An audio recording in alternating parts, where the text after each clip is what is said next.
할렐루야! 영상으로 예배드리는 모든 취학부 친구들 환영합니다. 오늘도 우리 함께 예배할 텐데요. 예배는 하나님께 드리는 것이에요. 이 시간 하나님께 나의 마음과 정성을 드리며 영광과 높임을 올려드리길 소망해요. 예배할 준비 되었나요? 그럼 사도신경으로 예배를 시작할게요.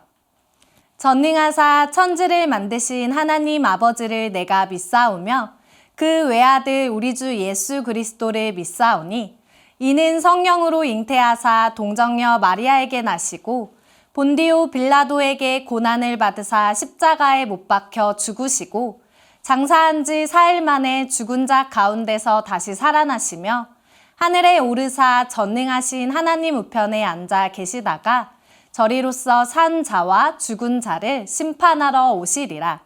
성령을 믿사오며 거룩한 공회와 성도가 서로 교통하는 것과 죄를 사하여 주시는 것과 몸이 다시 사는 것과 영원히 사는 것을 믿사옵나이다. 아멘.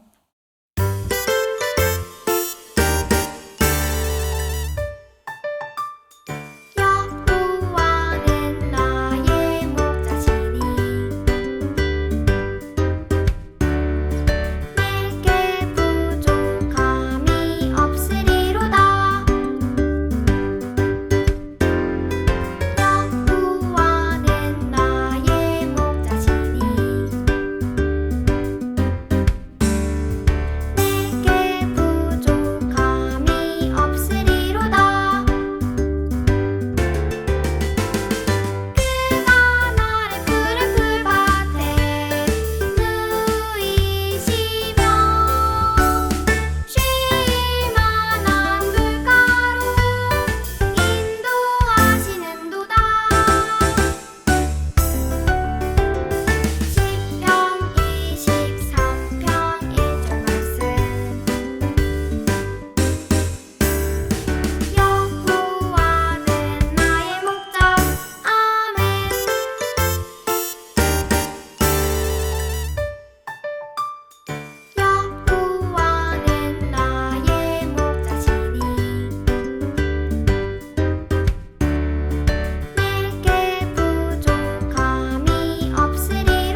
이 시간 하나님의 말씀을 함께 듣겠습니다.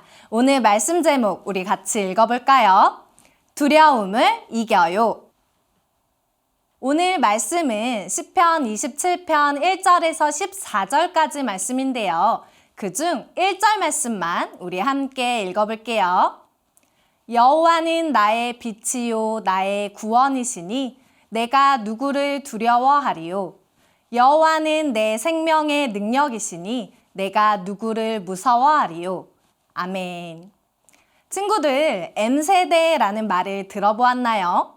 여기서 M은 마스크의 M인데요. 지금 이 시간 영상으로 예배를 드리고 있는 여러분 모두를 M세대라고 할 수 있어요. M세대는 무슨 뜻일까요? 바로 코로나 사태로 여러 번 개학이 미뤄지고 온라인 수업과 등교 수업을 병행하는 학생들을 일컫는 말이에요. M세대인 우리 친구들, 개학을 했는데도 매일 학교를 가지 못하는 상황 속에서 잘 지내고 있나요? 물론 집에서 마음껏 시간을 보낼 수 있어서 좋은 점도 있겠지만 답답하고 스트레스 받는 일도 많을 거예요. 학교에 가도 마음껏 친구와 이야기하면서 뛰어놀 수가 없어요. 그래서 친구를 사귀는 것이 힘들고 학교가 낯설게 느껴지는 어려움이 있을 거예요. 학교를 자주 가지 못하기 때문에 이대로 친구들을 사귀지 못하고 나만 혼자 소외될 것 같은 생각이 들 수 있어요. 또 집에서 수업을 들으니 공부를 잘하는 친구와 실력 차이가 더 많이 벌어지면 어떻게 하지? 공부에 대한 두려움도 있어요. 게다가 요즘은 교회에 대한 사람들의 시선이 좋지 않기 때문에 학교에서 당당하게 예수님을 믿는다고 말하는 것조차 두렵게 느껴지기도 해요. 코로나 상황 속에서 M세대인 우리 친구들에게 여러 가지 두려움이 있을 거예요. 그런데 친구들, 사실 이런 두려움은 코로나 바이러스 때문만은 아니에요. 코로나가 아니더라도 우리 삶에는 항상 여러 가지 두려움이 있어요. 키도 안 크고 뚱뚱해져서 친구들한테 놀림을 받으면 어떻게 하지? 성적이 떨어져서 부모님이 나에게 실망하시면 어떻게 하지? 부터 시작해서 부모님과의 갈등, 친구 관계, 학교 생활, 공부에 대한 스트레스 등으로 인해 우리를 두렵고 힘들게 하는 일은 한두 가지가 아니에요. 코로나가 끝난다고 해도 우리 삶의 두려움은 끝나지 않아요. 오늘 말씀에서 다윗도 극심한 두려움과 공포 가운데 있었어요. 시편 27편 2절 말씀에 보면 다윗이 악인들이 내 살을 먹으려고 내게로 왔다고 해요. 3절에는 군대가 대적하여 진치고 포위하고 있는 상황을 말해요. 다윗 주변에는 다윗의 목숨을 노리는 사람들이 한두 명이 아니라 군대라고 불릴 만큼 사방에 가득했던 것 같아요. 그래서 다윗은 12절 말씀에 보면 내 생명을 내 대적에게 맡기지 마소서라고 기도해요. 모두가 자신을 죽이려고 하는 위험한 상황에서 누가 다윗을 도와줄 수 있었을까요? 10절 말씀에 보면 다윗이 내 부모는 나를 버렸으나 라고 해요. 아무리 대적이 많아도 가족들, 부모님만큼은 다윗을 도와주고 보호해줘야 하지 않나요? 그런데 부모님마저도 다윗을 버렸다고 해요. 즉 지금 다윗은 그 어느 누구에게도 도움을 받을 수 없는 위기에 처해 있어요. 이런 다윗의 마음이 어떨까요? 당연히 두려움과 공포가 가득하겠죠. 그런데 이런 상황에서 다윗이 어떤 고백을 했는지 우리 1절 말씀 한 번 더 읽어볼게요. 여호와는 나의 빛이요 나의 구원이시니 내가 누구를 두려워하리요. 여호와는 내 생명의 능력이시니 내가 누구를 무서워하리요. 다윗은 내가 누구를 두려워하리요. 나는 누구도 두렵지 않고 무섭지 않다라고 이야기해요. 다윗은 정말 전혀 두렵지 않은 걸까요? 우리가 사는 세상은 두려움 없이 산다는 것은 거의 불가능해요. 사람의 힘으로 이겨낼 수 없는 전염병과 불의의 사고가 언제 우리에게 찾아올지 몰라요. 또 너무나 빨리 세상이 변하고 있어서 우리 친구들이 어떤 장래희망을 가져야 하고 지금 무엇을 준비해야 할지 혼란스럽게 느껴지기도 해요. 친구들과 공부로 끊임없이 경쟁해야 하지만 인기 있는 좋은 친구가 되고 싶기도 해요. 이런 세상을 살아가는 우리가 두려움을 느끼지 않고 사는 것은 아주 어려워요. 그러면 우리는 세상을 살아가면서 벗어날 수 없는 두려움으로부터 어떻게 나를 지키고 두려움을 이겨낼 수 있을까요? 오늘 다윗의 고백을 통해서 함께 살펴보기를 원해요. 두려움을 이기는 첫 번째 방법 함께 읽어볼게요. 믿음의 선포를 하라. 조금 전에 읽었던 시편 27편 1절 말씀에서 다윗은 내가 누구를 두려워하리요, 누구를 무서워하리요 라고 선포했어요. 심지어 3절 말씀을 보면 전쟁이 일어나 나를 치려할지라도 나는 여전히 태어나리로다 라고 고백해요. 태어나다는 것은 두려워할 상황에서 아무렇지도 않다는 뜻이에요. 다윗이 일부러 강한 척, 용감한 척 하려고 나는 끄떡없다고 말하는 걸까요? 아니요. 지금 다윗의 마음은 자신을 죽이려고 달려드는 수많은 원수들로 인해 두렵고 무서워요. 부모님도 자신을 버리고 주변에 아무도 도와줄 사람이 없어서 외롭고 절망스러워요. 그러나 다윗은 나의 빛이요 구원이고 생명의 능력이신 하나님을 믿습니다. 그래서 내가 누구를 두려워하고 무서워하겠습니까? 라고 선포하고 있는 거예요. 다윗은 자신이 느끼는 감정으로 말하지 않았고 하나님을 믿는 믿음으로 말했어요. 우리가 두려운 상황 속에서 내 감정을 따라 내 편은 아무도 없고 나는 외톨이야, 나는 잘하는 것도 없고 쓸모없는 사람이야 라는 말을 한다면 우리는 두려움에 꽁꽁 얼어붙어서 아무것도 할 수 없을 거예요. 기억하세요, 친구들. 우리는 두려운 상황을 만날수록 감정이 아닌 믿음의 말을 선포해야 두려움을 이길 수 있어요. 성경에 다윗 말고도 두려운 상황 속에서 믿음의 선포를 했던 사람들이 있어요. 모세가 하나님의 명령을 따라 지파별로 한 명씩 12명의 정탐꾼을 가나안 땅으로 보냈죠. 그들이 그곳에서 크고 탐스러운 포도와 과일들을 가져와 보고를 해요. 저희가 보고 온 가나안 땅 사람들은 거인입니다. 그들은 우리보다 강해서 우리는 절대로 그 땅에 들어갈 수 없습니다. 라고 말해요. 그들이 보고 느낀 그대로 이야기한 거예요. 그들의 보고로 모든 이스라엘 백성들까지 두려움에 사로잡혀 통곡했어요. 그런데 이 중 본대로, 느낌대로 말하지 않은 두 사람이 있었어요. 바로 여호수아와 갈렙이에요. 여호수아와 갈렙은 하나님이 함께 하시니 그 땅 백성들을 두려워하지 마세요 라고 선포했어요. 여호수아와 갈렙은 그들의 느낌과 감정이 아니라 하나님을 믿는 믿음으로 선포했어요. 그래서 어떻게 되었나요? 오직 여호수아와 갈렙만 약속의 땅 가나안으로 들어가게 되었어요. 우리가 두려움을 이기는 방법은 감정이 아닌 믿음으로 선포하는 것이에요. 두려움 가운데 내 감정과 느낌대로 말했던 마음의 소리를 멈추세요. 하나님이 나와 함께 하시면 나는 할 수 있습니다. 하나님이 도우시면 승리할 수 있습니다. 라는 믿음의 선포로 두려움을 이기고 약속을 이루시는 하나님을 경험하는 우리 친구들 되길 소망해요. 두 번째, 두려움을 이기는 방법 함께 읽어볼게요. 사랑의 관계를 맺어라. 두려움 가운데 믿음의 선포를 한 다윗은 하나님께 한 가지 일을 간구해요. 우리 시편 27편 4절 말씀 함께 읽어볼게요. 내가 여호와께 바라는 한 가지 일, 그것을 구하리니 곧 내가 내 평생에 여호와의 집에 살면서 여호와의 아름다움을 바라보며 그의 성전에서 사모하는 그것이라. 아멘. 다윗은 딱 한 가지, 평생 여호와의 집에 살면서 하나님만 사모하게 해달라고 간구해요. 친구들, 하나님께 바라는 일이 한 가지뿐인가요? 하나님 공부도 잘하게 해주시고 키도 쑥쑥 크게 해주시고 스마트폰, 옷, 신발, 유행하는 최신 물건들 갖게 해주시고 건강하고 다치지 않게 해주시고 하나님께 바라는 것이 얼마나 많이 있나요?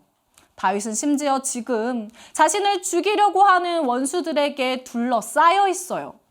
이런 상황에서 하나님, 원수들 다 없애주세요. 저를 살려주세요. 다 저를 왕으로 높이게 해주세요. 이런 것들을 먼저 구해야 하지 않을까요? 그런데 이런 상황에서 다윗은 평생 하나님의 집에 살고 하나님의 성전에서 사모하게 해주세요. 이거 딱 한 가지만 구하고 있어요. 어떻게 이런 고백을 할 수 있었을까요? 다윗의 가족을 생각해 볼까요? 사무엘이 기름을 부으러 이새의 집에 왔을 때 다윗은 가족 중에 끼지도 못했어요. 혼자 들판에서 양을 치고 있었죠. 조금 전 10절 말씀에서 내 부모는 나를 버렸으나 라고 했어요. 다윗은 어렸을 때부터 가족에게 버림을 받았어요. 그러나 다윗은 아무도 옆에 없을 때 항상 자신을 지키고 보호하시는 하나님의 사랑 안에 있었어요. 다윗은 원수들에게 쫓기며 두렵고 무서워할 때 자신의 마음을 만지시고 안심하게 하시는 하나님의 사랑을 받았어요. 또 아무도 자신을 도와주지 않을 때 하나님이 장막 은밀한 곳에 숨겨주시고 지켜주시는 것을 경험했어요. 그래서 다윗은 평생 하나님 집에 사는 것, 그 한 가지밖에는 더 이상 구할 것이 없었어요. 요한일서 4장 18절 상반절 말씀을 함께 읽어볼게요. 사랑 안에 두려움이 없고 온전한 사랑이 두려움을 내쫓나니. 아멘. 여기서 온전한 사랑은 우리를 사랑하는 하나님의 사랑을 말해요. 하나뿐인 아들 예수님을 통해 우리를 구원하신 하나님의 사랑이에요. 이 온전한 사랑이 있으면 아무리 큰 두려움이라도 내쫓을 수 있다고 말씀하셔요. 혹시 하나님은 나를 사랑하지 않아? 하나님이 나를 사랑한다면 나에게 이런 힘든 일이 생기겠어? 라고 하나님의 사랑을 의심하는 친구들이 있나요? 잊지 마세요. 하나님의 사랑은 우리를 절대 버리지 않고 포기하지 않는 완전한 사랑이에요. 그 사랑 안에 두려움이 없어요. 하나님의 크신 사랑을 받고 하나님을 사랑하는 사랑의 관계를 맺으며 두려움을 이기는 우리 친구들 되길 축복해요. 말씀을 마무리할게요. 이 세상을 살아가는 우리에게 두려운 일은 항상 있어요.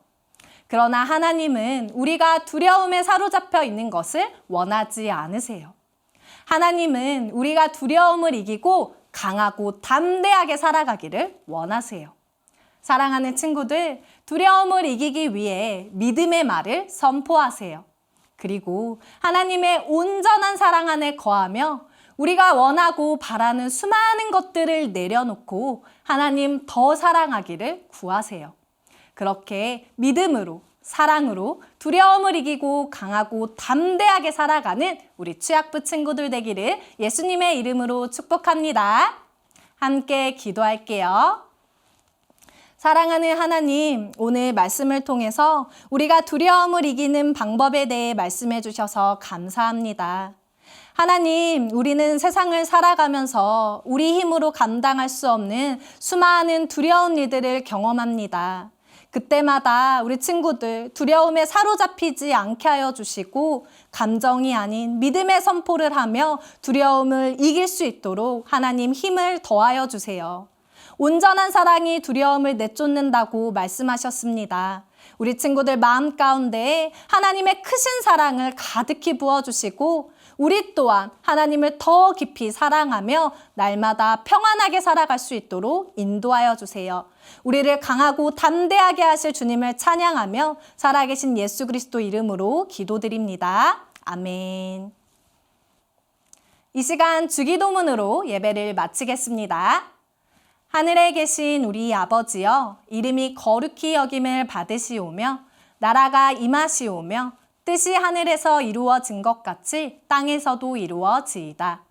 오늘 우리에게 일용할 양식을 주시옵고 우리가 우리에게 죄 지은 자를 사하여 준 것 같이 우리 죄를 사하여 주시옵고 우리를 시험에 들게 하지 마시옵고 다만 악에서 구하시옵소서.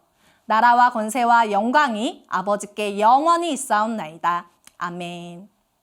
사랑하는 취학부 친구들, 이번 한 주도 믿음의 선포와 온전한 사랑으로 두려움을 이기며 강하고 담대하게 살아가기를 축복해요.